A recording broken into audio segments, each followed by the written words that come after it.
La vida de Melinda Snyder dio un giro trágico e inesperado.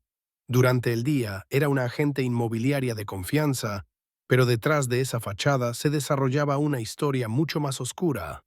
Esta mujer, que alguna vez fue una profesional prometedora, se transformó en asesina. Melinda era una joven inteligente y ambiciosa, cuya vida fue trágicamente interrumpida en 1990. Su ausencia es profundamente sentida por su familia, amigos y la comunidad de Rock Hill, Carolina del Sur. Criada en este tranquilo y pequeño pueblo, Melinda era conocida por su radiante sonrisa, amabilidad y determinación para causar un impacto positivo. Como ex reina de belleza, poseía una presencia magnética que se extendía mucho más allá del escenario, admirada tanto por sus compañeros de clase como por sus maestros. Recién graduada de la Universidad de Winthrop, Melinda estaba llena de entusiasmo por el brillante futuro que le esperaba. Había estudiado administración de empresas con el objetivo de sobresalir en el sector inmobiliario. Inspirada por su madre, una agente inmobiliaria reconocida y respetada en Rock Hill, Melinda se interesó en el campo a través de las historias de su madre sobre los desafíos y recompensas de la profesión. Tanto en la escuela como en el empleo, donde era conocida por su profesionalismo y entusiasmo. Además de sus estudios y ambiciones profesionales, participaba activamente en labores de voluntariado y actividades de la Iglesia, demostrando un profundo sentido de compasión al apoyar refugios locales y esfuerzos de recaudación de fondos. Sus amigos la describían como una persona con una energía contagiosa y una perspectiva positiva constante que podía iluminar cualquier habitación. Después de mudarse a un condominio en Eden Terrace, Melinda disfrutaba de la nueva independencia y de las emocionantes oportunidades que ésta le brindaba, aunque también enfrentaba algunos desafíos para adaptarse a vivir sola. Mantenía una relación cercana con su familia, especialmente con su madre y su hermano menor, quienes frecuentemente se aseguraban de que estuviera bien. Sin embargo, el 23 de enero de 1990, la vida de Melinda sufrió un giro devastador. Lo que comenzó como un día ordinario se transformó rápidamente en una tragedia desgarradora que conmocionó a toda la comunidad. Las circunstancias que rodearon la muerte de Melinda dieron lugar a una compleja investigación llena de giros inesperados, batallas legales y una búsqueda continua de justicia. Rock Hill era típicamente pacífica en la noche del 23 de enero de 1990, hasta que una escalofriante llamada al 911 rompió el silencio, marcando el inicio de una de las investigaciones de asesinato más aterradoras en la historia del pueblo. Alrededor de las 10:30 de la noche, un vecino preocupado marcó el 911 después de escuchar golpes fuertes y un grito ahogado proveniente del apartamento de Melinda. Aunque la llamada fue breve, resultó alarmante. Los oficiales del Departamento de Policía de Rock Hill llegaron en cuestión de minutos y no encontraron señales inmediatas de entrada forzada. En esta historia, el destino se entrelaza con la tragedia, recordándonos que incluso en los lugares más pacíficos, el mal puede acechar en las sombras, esperando su momento para alterar el tejido de la vida cotidiana.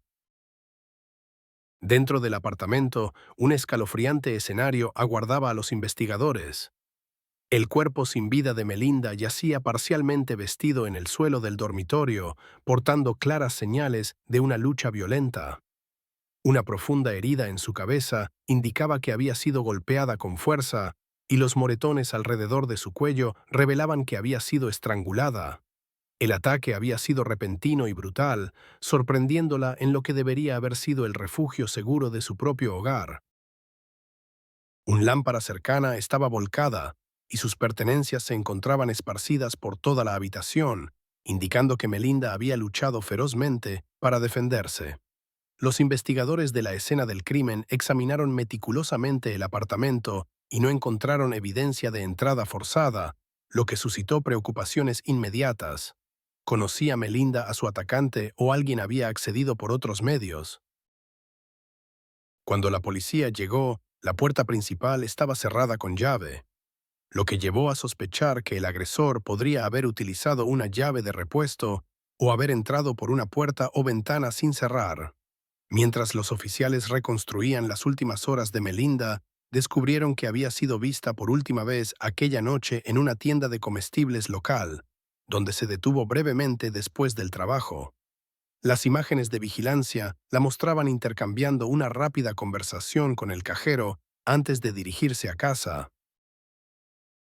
Amigos mencionaron que Melinda había hablado por teléfono con su madre alrededor de las 7 de la tarde, diciendo que planeaba relajarse en su apartamento esa noche y prepararse para un día ocupado en el trabajo la mañana siguiente.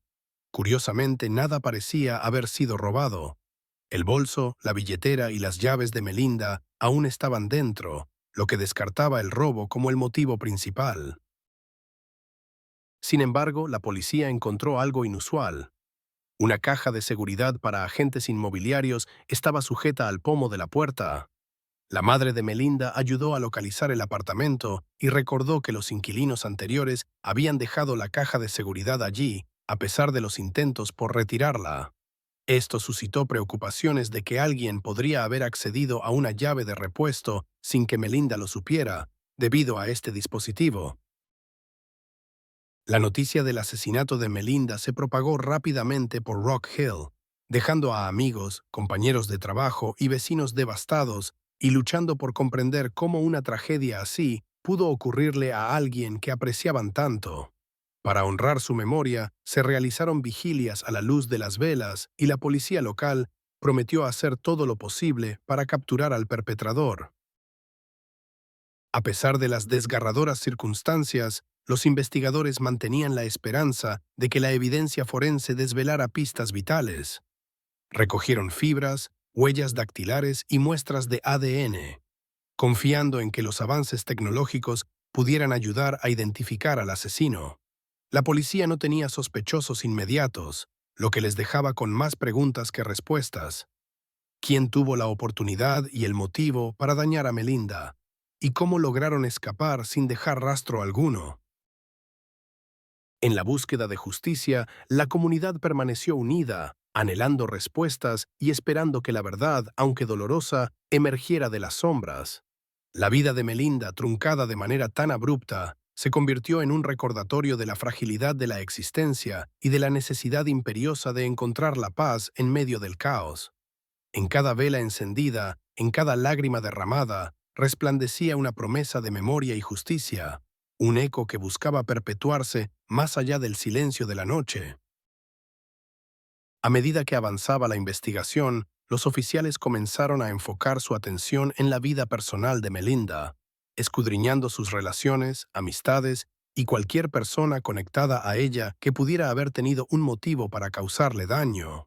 En los días posteriores a la trágica muerte de Melinda Snyder, el Departamento de Policía de Rock Hill emprendió una minuciosa investigación, examinando cada aspecto de su vida con un rigor inquebrantable.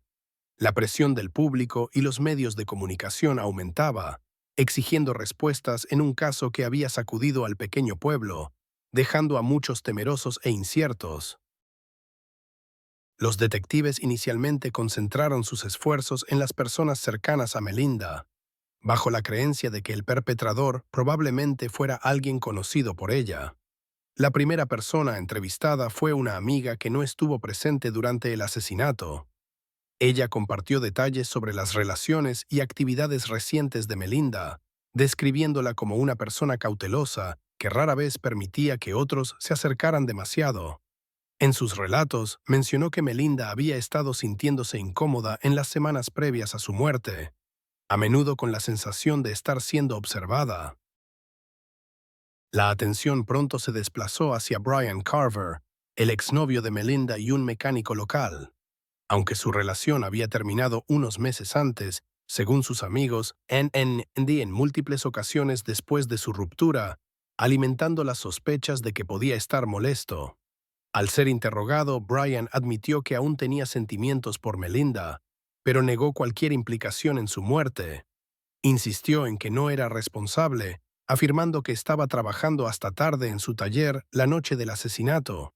Los investigadores verificaron su coartada, lo que por el momento lo eliminó de la lista de sospechosos.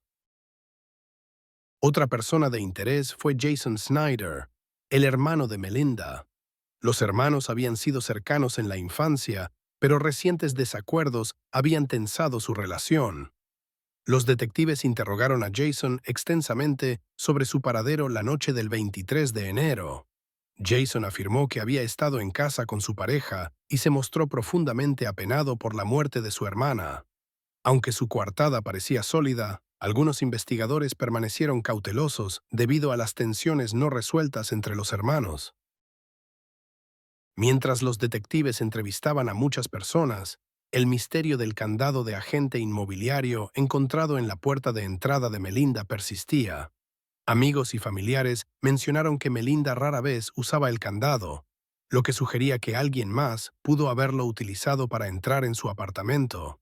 Una investigación más profunda rastreó el candado hasta un agente inmobiliario local, revelando que había sido usado durante la última venta de la propiedad.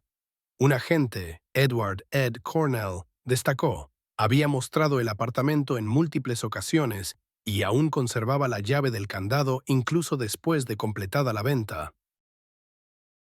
Cornell era una figura bien conocida en la comunidad inmobiliaria de Rock Hill, lo que añadía una capa de complejidad a la investigación. Su acceso continuado al apartamento después de la venta planteó preguntas inquietantes sobre su implicación. El enigma que rodea la muerte de Melinda Snyder se tornaba más intrincado, entrelazando las vidas de aquellos que la rodeaban en una red de sospecha y desconfianza. La búsqueda de la verdad no solo era un esfuerzo para resolver un crimen, sino una lucha por restaurar la paz en una comunidad perturbada. En un mundo donde las conexiones personales pueden ser tanto un refugio como una amenaza, el caso de Melinda Snyder nos recuerda la fragilidad de la confianza y la eterna búsqueda de justicia en medio de la incertidumbre. Sus colegas lo describían como carismático, aunque en ocasiones un tanto insistente al cerrar tratos. Cuando los detectives se acercaron a él, se mostró esquivo y proporcionó respuestas contradictorias sobre sus encuentros con Melinda. Al principio afirmó no recordarla, pero los registros telefónicos más tarde revelaron múltiples llamadas a su apartamento en las semanas previas a su muerte. Cornell intentó desestimar las llamadas Tives comenzaron a sospechar cada vez más. Mientras tanto, la policía continuó con su minucioso examen de la escena del crimen. Las huellas dactilares y las muestras de cabello recogidas en el dormitorio de Melinda fueron cotejadas con individuos conocidos en los registros policiales, pero no surgieron coincidencias definitivas. Los detectives trabajaban diligentemente para construir una línea de tiempo, recopilando información sobre los últimos movimientos conocidos de Melinda y sus posibles contactos. El caso se complicó aún más con las imágenes de vigilancia de negocios cercanos, que no mostraban evidencia de entrada forzada.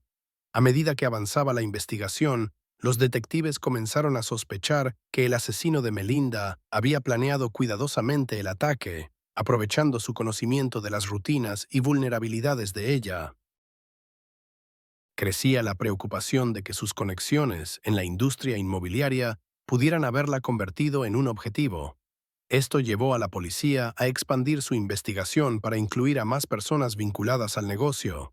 A pesar de las nuevas pistas y una lista en expansión de posibles sospechosos, la investigación seguía sin resolverse. A medida que los días se convertían en semanas, la comunidad de Rock Hill esperaba ansiosamente justicia para Melinda Snyder. Sin embargo, nadie se daba cuenta en ese momento de que aún quedaban por delante revelaciones aún más sorprendentes. Diane Snyder, la madre de Melinda, recordó que la caja de seguridad ya estaba en la propiedad cuando vieron la casa por primera vez meses antes. La vivienda había sido listada con una firma inmobiliaria local, y la caja de seguridad se utilizaba para permitir el acceso de agentes y compradores potenciales a la unidad. A pesar de que Melinda se había mudado varios meses antes, la caja de seguridad nunca fue retirada, un detalle que, en retrospectiva, resultó ser un error crítico. La caja de seguridad fue rastreada hasta el Carolina Realty Group, una prominente empresa inmobiliaria en Rock Hill. Los registros revelaron que múltiples agentes tenían acceso al código de la caja de seguridad durante la venta de la propiedad. Entre ellos se encontraba Edward Ed Cornell, un agente inmobiliario conocido por su persistencia y, en ocasiones, su insistencia con los clientes.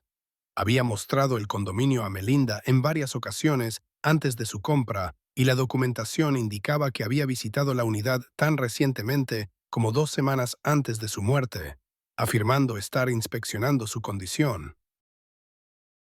Una revisión más detallada de los registros de uso de la caja de seguridad reveló algunas inconsistencias alarmantes. La aparente normalidad de las visitas de Cornell se tornó sospechosa cuando se descubrió que había accedido a la caja de seguridad en horarios inusuales, sin haber concertado una cita previa. Esto sembró dudas sobre sus intenciones y su papel en los eventos que llevaron a la trágica muerte de Melinda. La investigación, que en un principio parecía un rompecabezas de piezas dispersas, se transformó en un complejo entramado de relaciones y secretos oscuros que desafiaban la percepción de una comunidad tranquila. En el corazón de este misterio, la búsqueda de justicia para Melinda Snyder se convirtió en un reflejo de las sombras que, a menudo, se esconden detrás de las fachadas más brillantes. La verdad, como un río subterráneo, fluía silenciosa, esperando ser descubierta, mientras los investigadores seguían desentrañando el entramado de mentiras y secretos que amenazaban con permanecer ocultos para siempre. En la fatídica noche del asesinato de Melinda, el dispositivo de seguridad del apartamento fue accedido, pero ni el nombre de Melinda ni el de ningún usuario autorizado aparecieron en el registro. Esto sugirió que alguien con conocimiento del código había entrado al apartamento sin ser detectado. Los investigadores comenzaron a cuestionar si Edward Cornell o alguna otra persona con acceso había explotado esta brecha de seguridad. A medida que las sospechas sobre Cornell aumentaban, la policía lo presionó para obtener más detalles. Sus respuestas se tornaron cada vez más defensivas. Cuando se le preguntó sobre su paradero el 23 de enero, su historia comenzó a tambalearse. Inicialmente, afirmó haber estado en casa viendo televisión, pero investigaciones posteriores revelaron que su coche había sido avistado cerca de Eden Terrace alrededor del momento del asesinato. Testigos también informaron haber visto a alguien que se parecía a Cornell comprando una bebida en una tienda de conveniencia a escasos minutos del condominio de Melinda, lo que contradecía directamente su coartada inicial. Además de las pruebas del dispositivo de seguridad, los detectives desenterraron una conexión inquietante entre Cornell y Melinda. Amigos de Melinda revelaron que ella les había confiado sentirse incómoda con Cornell después de que éste se presentara en su apartamento sin invitación para discutir asuntos pendientes. Una compañera de trabajo incluso había advertido a Melinda sobre la incomodidad que le causaba Cornell, pero Melinda desestimó esas preocupaciones, creyendo que estaba a salvo. A pesar de la creciente evidencia que sugería la implicación de Cornell, los fiscales sabían que necesitaban más que simples sospechas para construir un caso sólido. Se encargó a expertos en electrónica que examinaran el dispositivo de seguridad en busca de huellas dactilares y ADN que pudieran vincular a Cornell u otro sospechoso con la escena del crimen. Mientras tanto, los detectives descubrieron un patrón de comportamiento inapropiado por parte de Cornell hacia clientas femeninas que no había salido a la luz antes. A medida que avanzaba la investigación sobre el asesinato de Melinda Snyder, el nombre de Edward Cornell seguía resurgiendo. Lo que al principio parecía una relación rutinaria entre un agente inmobiliario y una ex clienta pronto se convirtió en el foco central. Cornell enfrentaba un creciente escrutinio debido a sus reuniones con Melinda, las inconsistencias en su coartada y su acceso al dispositivo de seguridad del agente inmobiliario. Al profundizar en su pasado, los detectives descubrieron un patrón perturbador. Varias mujeres se habían quejado informalmente sobre su conducta inapropiada durante las visitas a propiedades a lo largo de los años, aunque nunca se habían presentado cargos formales. Basándose en estos desarrollos, parecía que Cornell podría haber explotado su profesión para acceder a las casas de mujeres bajo el pretexto de negocios. Con las sospechas intensificándose, la policía obtuvo permiso para registrar su casa y su coche, donde descubrieron un juego de llaves, una de las cuales era una copia de la llave de la casa de Melinda. Este descubrimiento dejó a los investigadores atónitos. Cornell alegó que la llave había quedado de una visita anterior que olvidó devolver, pero las circunstancias sugerían una historia mucho más oscura. La investigación, cada vez más compleja, revelaba un entramado de engaños y oportunidades mal utilizadas, donde la línea entre lo profesional y lo personal se había difuminado peligrosamente. En un mundo donde la confianza es un pilar fundamental, la traición de esa confianza puede tener consecuencias devastadoras. Y el caso de Melinda es un recordatorio conmovedor de la fragilidad de las relaciones humanas y la necesidad de justicia en un universo a menudo indiferente. Las pruebas forenses revelaron que el ADN de Melinda se hallaba en la llave, indicando un contacto reciente. A pesar de la creciente evidencia contra Cronell, los detectives aún enfrentaban dificultades para establecer una conexión directa entre él y la escena del crimen. En su búsqueda por encontrar una coincidencia, el equipo forense examinó minuciosamente las fibras y huellas dactilares recolectadas del dormitorio de Melinda. Mientras tanto, los fiscales se preparaban para solicitar al tribunal la obtención del ADN de Cronell, lo que desencadenó una prolongada y contenciosa batalla legal en el mes siguiente. Bajo presión, Cronell mostró un cambio notable en su comportamiento. De ser inicialmente cooperativo, se volvió cada vez más hostil durante los interrogatorios, a menudo esquivando preguntas e insistiendo en que estaba siendo injustamente señalado. Antiguos colegas que en el pasado hablaban bien de él comenzaron a distanciarse, incómodos con la creciente nube de sospechas que lo rodeaba. A medida que los investigadores se convencían cada vez más de la implicación de Cronell, se prepararon para presentar sus hallazgos al fiscal del distrito. Sin embargo, eran conscientes de que la evidencia circunstancial por sí sola podría no ser suficiente para asegurar una condena. Necesitaban pruebas irrefutables que situaran a Cronell en la escena del crimen, garantizando así justicia para Melinda Snyder. Aunque existían pruebas contundentes que lo vinculaban al crimen, su ADN era crucial para confirmarlo. Cronell, sin embargo, se negó a proporcionar voluntariamente una muestra, lo que obligó a los fiscales a buscar una orden judicial. El equipo de defensa de Cronell impugnó con vehemencia la orden, argumentando que no había suficiente causa probable. La disputa escaló hasta llegar a la Corte Suprema de Carolina del Sur, donde la defensa mantenía que las interacciones de Cronell con Melinda eran estrictamente profesionales.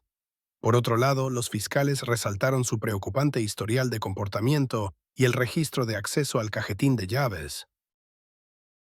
Tras semanas de deliberación, el tribunal falló a favor de las fuerzas del orden, autorizando la recolección de ADN mediante un hisopado bucal. El equipo forense rápidamente igualó el ADN de Cronell con las células cutáneas encontradas bajo las uñas de Melinda, proporcionando el vínculo crítico en el caso. La coincidencia de ADN era innegable, situando a Cronell en la escena del crimen. Con esta evidencia crucial en mano, los investigadores se sintieron confiados de tener todo lo necesario para buscar justicia para Melinda Snyder. Los fiscales construyeron un caso sólido combinando hallazgos forenses y evidencia de apoyo, y el juicio comenzó a principios de 1992 en el Tribunal del Condado de York. Familiares y amigos de Melinda asistieron a las sesiones, muchos con lágrimas en los ojos. La acusación destacó la naturaleza escalofriante de las acciones de Cronell, retratándolo como alguien que había planificado meticulosamente el crimen y explotado su conocimiento de los procedimientos inmobiliarios para evadir la detección. Subrayaron sus repetidas visitas no autorizadas al hogar de Melinda y su mal uso del cajetín de llaves como señales de una peligrosa obsesión. En el entramado de la justicia, la verdad emerge como un faro en la oscuridad, guiando el camino a través del laberinto de la duda. Cada pieza de evidencia, cada testimonio, se entrelaza en el tapiz de la justicia, recordándonos que, incluso en el rostro del engaño, la verdad prevalece con una claridad implacable. La familia de Melinda, sus compañeros de trabajo y otros testigos relataron cómo su temor crecía en las semanas previas a su muerte, revelando que ella les había advertido sobre el comportamiento inquietante de Cronell, sin imaginar que esto desembocaría en tragedia. La fiscalía presentó grabaciones de vigilancia, registros telefónicos y pruebas forenses, incluyendo ADN de Melinda hallado bajo sus uñas, lo cual indicaba un forcejeo. En respuesta, la defensa de Cronell afirmó su inocencia, sugiriendo que las pruebas forenses podrían ser resultado de visitas previas legítimas a la propiedad. Argumentaron que no había testigos presenciales y que gran parte del caso se basaba en especulaciones. A pesar de sus esfuerzos, expertos refutaron repetidamente estas afirmaciones, destacando la precisión de las pruebas de ADN y exponiendo las inconsistencias en la narrativa de Cronell. Tras 3 días de deliberación, el jurado declaró a Cronell culpable de asesinato en primer grado. El juez Stephen Harlan lo sentenció a cadena perpetua sin posibilidad de libertad condicional, citando la naturaleza calculada y brutal del crimen. Aunque el veredicto trajo cierto consuelo a la familia de Melinda, su dolor por la pérdida seguía siendo profundo. En su memoria, la familia se comprometió a abogar por medidas de seguridad más estrictas en propiedades de alquiler para prevenir tragedias similares en el futuro. La historia de Melinda Snyder, de prometedora agente inmobiliaria a víctima trágica, sigue siendo un recordatorio inquietante e inolvidable de la oscuridad que puede acechar bajo la superficie de la cotidianidad.